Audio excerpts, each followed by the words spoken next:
اللہ اللہ اللہ اللہ اللہ اللہ أم قالوا كونوا هودا أو نصارى تهتدوا قل بل ملة إبراهيم حنيفا وما كان الحمد للہ رب العالمین والصلاة والسلام علی سید المرسلین وعلی آلہ واصحابہ اجمعین اما بعد رب اشرح لی صدری ویسر لی امری واحلل عقدۃ من لسانی یفقہوا قولی رب زدنی علما رب یسر ولا تعسر وتمم بالخیر اعوذ باللہ من الشیطان الرجیم بسم اللہ الرحمن الرحیم معزز سامعین، میری پیاری بہنوں، السلام علیکم ورحمۃ اللہ وبرکاتہ۔ مارننگ ود قرآن کا جو پروگرام ہم نے شروع کیا ہوا ہے، اس کی سیگمنٹ 1 ورس 1 ڈے میں آج ہم پڑھیں گے آیت نمبر 135 کو ہم سمجھیں گے، اور آج پروگرام کے شروع میں ہی میری اپنے سننے والوں سے اور خاص طور پر اپنی بہنوں سے، معزز بہنوں سے یہ ریکویسٹ ہے کہ قرآن کو سنجیدگی کے ساتھ پڑھیں، قرآن کے لیے ضرور ٹائم نکالیں۔ اب سارے کام زندگی بھر ہوتے رہیں گے، دن بھر جیسے ہی دن شروع ہوتا ہے کام شروع ہو جاتے ہیں اور رات تک یہ سلسلہ چلتا رہتا ہے، ایسے ہی زندگی بھر سارے کام ہوتے رہیں گے، لیکن اپنے ان کاموں میں قرآن سمجھنے کے لیے ٹائم ضرور نکالیں اور سنجیدہ رویہ اختیار کرتے ہوئے، کیونکہ ہم عورتوں نے ہی نسلوں کی آبیاری کرنی ہے۔ اگر ہم یہ چاہتے ہیں کہ ہماری جنریشن مسلم ہو، حضرت ابراہیم علیہ السلام کی طرح، جیسے انہوں نے کہا تھا کہ انی من المسلمین، کہ اور اسلمت لرب العالمین، اور پھر ان کی نسلوں میں یہ دین چلا، پیغمبر آئے، آج ہم بھی خود کو ان کے ساتھ وابستہ کرتے ہیں، ہر نماز میں ان پر درود بھیجتے ہیں، اور اگر ہم یہ چاہتے ہیں کہ یہ دین جو ہمیں ملا ہے یہ ہماری نسلوں میں رہے، تو اس کے لیے ضروری ہے کہ ہم قرآن کو سمجھیں، کیونکہ آج جس آیت کا ہم لوگ مطالعہ کرنے والے ہیں اس میں پھر اسی چیز پر بات ہو رہی ہے، یعنی اسلام کو، قرآن کو اور احادیث کو جب پیچھے رکھا جاتا ہے تو پھر انسان فرقوں میں بٹنا شروع ہو جاتا ہے۔ اسی لیے ضروری ہے کہ ہم قرآن کو سمجھیں، قرآن کے قریب آئیں، ایسے پروگرام سنیں جس میں اتھینٹک قرآن کا نالج ہے، وہ تفاسیر پڑھیں۔ جب دیکھیں، اگر آپ نے بلو کلر کی اینک لگائی ہوگی تو آپ کو باہر ہر چیز بلو نظر آنی شروع ہو جائے گی، ریڈ لگائی ہوگی تو ہر چیز ریڈش نظر آئے گی آپ کو۔ تو ایسے ہی جب ہم فرقے کی اینک لگا کر قرآن کو پڑھیں گے یا حدیث کو پڑھیں گے تو پھر ہمیں چیزیں ویسی ہی نظر آئیں گی۔ اسی لیے بہتر یہ ہے کہ ہر تعصب سے خود کو پاک کر کے قرآن سمجھنے کی کوشش کریں۔ آیت مبارکہ آپ لوگوں نے سنی ہے، آئیے آیت کا ترجمہ دیکھ لیتے ہیں۔ آیت نمبر 135، وقالو، اور انہوں نے کہا، کونو، ہو جاؤ، ہودن، یہودی، او نصارا، یا عیسائی، تہتدو، تم ہدایت پالو گے، کل فرما دیجئے، بل ملت ابراہیم حنیفہ، بلکہ ابراہیم کا دین یک طرفہ تھا، وما کان من المشرکین، وہ مشرکین میں سے نہیں تھا، وقالو کونو ہودن او نصارا، انہوں نے کہا یہودی یا عیسائی ہو جاؤ، کیوں؟ تہتدو، تم ہدایت پاؤ گے، اگر ہدایت پانی ہے تو یہودی یا عیسائی بن جاؤ۔ قل، اے نبی آپ ان سے فرمائیے، بل ملت ابراہیم حنیفہ، ابراہیم کا دین تو یک طرفہ تھا، وما کان من المشرکین، وہ مشرکوں میں سے نہیں تھا۔ تو یہ یہودی اور عیسائی جو مذاہب آج ہمیں نظر آتے ہیں، یہ دراصل دین ابراہیمی کے فرقے تھے۔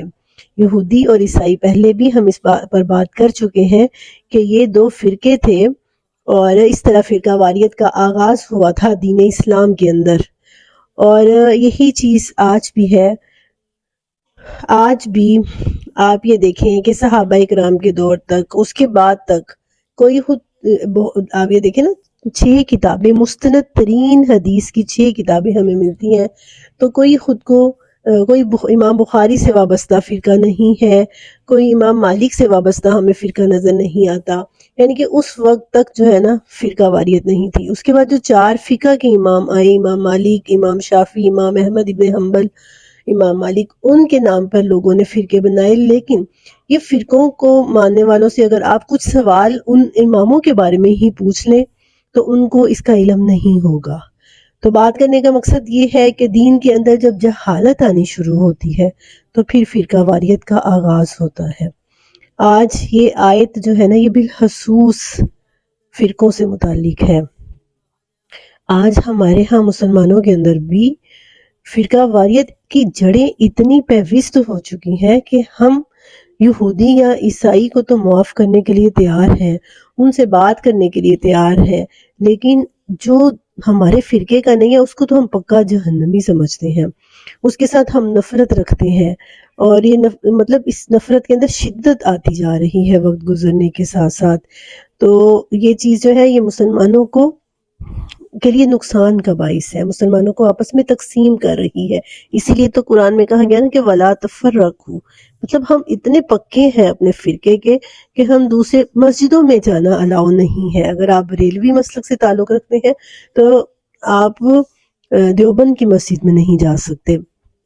اس طرح بات کرتے ہوئے کہا جائے گا لو جی وہ تو جو یہ بات کر رہی ہیں عالمہ صاحبہ، ٹیچر صاحبہ جو بات کر رہی ہیں، پہلے پوچھا جائے گا کس فرقے سے ہے۔ اگر پتہ چلے گا کہ فلاں فرقے سے ہیں جو ہمارا نہیں ہے تو پھر ہم ان کی بات سننے کے لیے ہی تیار نہیں ہوتے۔ مطلب اس قدر فرقہ واریت ہمارے اندر جڑیں پیوست کر چکی ہے۔ تو پیاری بہنوں، آج میں آپ کو بتانا چاہوں گی، یہ بات ریمائنڈ کروانا چاہوں گی کہ قبر میں جو سوال ہم سے ہونے ہیں، 3 سوال ہوں گے نا، من ربو کا، من نبیو کا اور ما دینو کا۔ تمہارا اللہ کون، تمہارا رب کون، تمہارا دین کیا، تمہارا نبی کون۔ چوتھا سوال نہیں ہونا تمہارا فرقہ کیا، یہ سوال نہیں کیا جائے گا۔ ایسے ہی روز محشر قیامت کے دن 5 سوال ہوں گے۔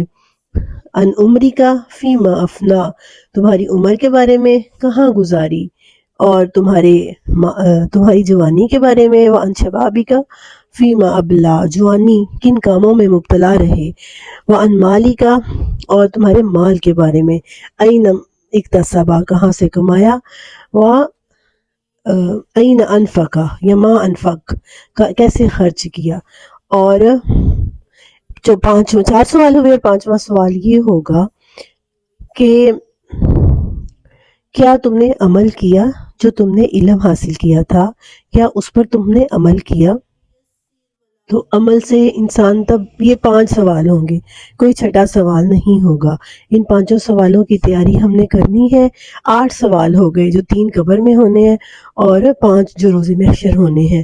ان کی جواب دہی کے لیے خود کو تیار رکھیے، اور اگر فرقوں میں پڑیں گے تو دین سے دور ہوتے چلے جائیں گے۔ حنیفہ کا لفظ جو ہے، جو حضرت ابراہیم کا دین تھا اور جو حضرت ابراہیم کو حنیفہ کہا، تو یہ اس لفظ کو تھوڑا سا دیکھ لیتے ہیں۔ ہے نون فے، اس کے روٹ ورڈز ہیں، اس کا مادہ ہے، اور حنف کہتے ہیں اس انسان کو عربی میں جس کے پاؤں ٹیڑھے ہوتے ہیں۔ اب دیکھیں نا، ہمارے پاؤں سیدھے ہیں، ہم ان کو کسی بھی طرف موڑ لیتے ہیں، رائٹ لیفٹ، لیکن جس کے پاؤں ٹیڑھے ہوتے ہیں وہ اس کو کسی طرف نہیں موڑ سکتا، اس کے اپنے پاؤں کو ایک جگہ پہ رکھنا پڑتا ہے۔ ایک مطلب اس کا، اور دوسرا مطلب یک طرفہ ہونا، نہ ادھر کو مڑنا نہ ادھر کو مڑنا۔ ہوائیں جتنی مرضی تیز و دھند ہوں، مخالفتیں جتنی مرضی ہو رہی ہوں، جتنے مرضی طوفان آئیں، لیکن وہ اپنے جس طرف کھڑا ہے وہ اسی طرف کھڑا رہے گا۔ وہ انسان یا وہ درخت وہ حنیف کہلاتا ہے، جو کہ ہواؤں کے دوش پہ سوار نہیں ہوتا، طوفان جس کا روح نہیں موڑ سکتے، اس کو حنیف کہا جاتا ہے۔ تو ہم حنیف ہو سکتے ہیں عبادات میں، ہم حنیف ہو سکتے ہیں اپنے مذہب کے معاملات میں، لیکن جہاں بات آتی ہے سوشل کی، سوسائٹی کی، لوگوں کی فکر کی، تو وہاں پر آ کر ہمارا رجحان تب ہم جھکنے لگتے ہیں۔ لوگ کیا کہیں گے، معاشرہ کیا کہے گا، زمانہ کیا کہے گا، وہاں پہ آ کے پھر ہم جھکنے لگ جاتے ہیں۔ تو اسی لیے سب سے مشکل سوسائٹی. لیکن اگر آپ حنیف بن جاتے ہیں، آپ اپنی خواہشات کے پیچھے نہیں چلتے، تب ہی آپ ہواؤں کا رخ بھی چینج، جو کسی نے کہا اس کے پیچھے لگ گئے. دوسروں کو خوش کرنے کی فکر جب ہم چھوڑ دیتے ہیں، اللہ کو راضی کرنے کی فکر لگا لیتے ہیں، تو پھر آپ ایک حنیف مسلمان بنتے ہیں. پھر آپ کی عزت بھی ہوتی ہے، پھر لوگ آپ کے پیچھے چلتے ہیں. پھر آپ کو لوگوں کے پیچھے نہیں چلنا پڑتا، پھر لوگ آپ کے پیچھے چلتے ہیں. اور پھر حنیف کہنے کے بعد اللہ نے کہا وَمَا كَانَ مِنَ الْمُشْرِكِينَ، وہ شرک کرنے والوں میں سے نہیں تھا. یعنی یہ تو پتہ ہی تھا کہ وہ شرک کرنے والوں میں نہیں ہے. جب حنیف کہہ دیا، پھر مشرک کہنے کی ضرورت کیا ہوئی.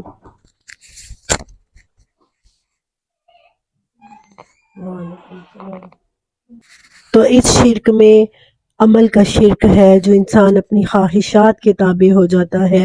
محبتوں کا شرک ہے، اولاد کی محبت میں آگے اللہ کی نافرمانی کر لینا، شوہر کی محبت میں آگے اللہ کی نافرمانی کر لینا، گھر والوں کی محبت میں آگے اللہ کی نافرمانی کر لینا. پھر ریاکاری آ جاتی ہے کہ دوسروں کو خوش کرنے کے لیے، دوسروں کو دکھانے کے لیے نیک اعمال کیے جائیں. تو یہ ساری چیزیں اس میں شامل ہو جاتی ہیں.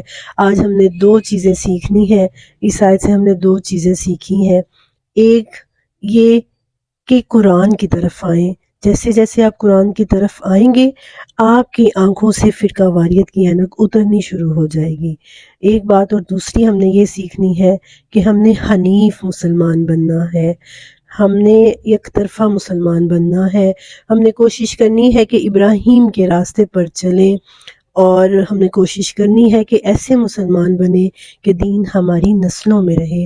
اللہ سے دعا ہے کہ اللہ تعالیٰ ہمیں عمل کرنے کی توفیق عطا فرمائے. آمین. وما علینا الا البلاغ المبین. وآخر دعوانا ان الحمد للہ رب العالمین.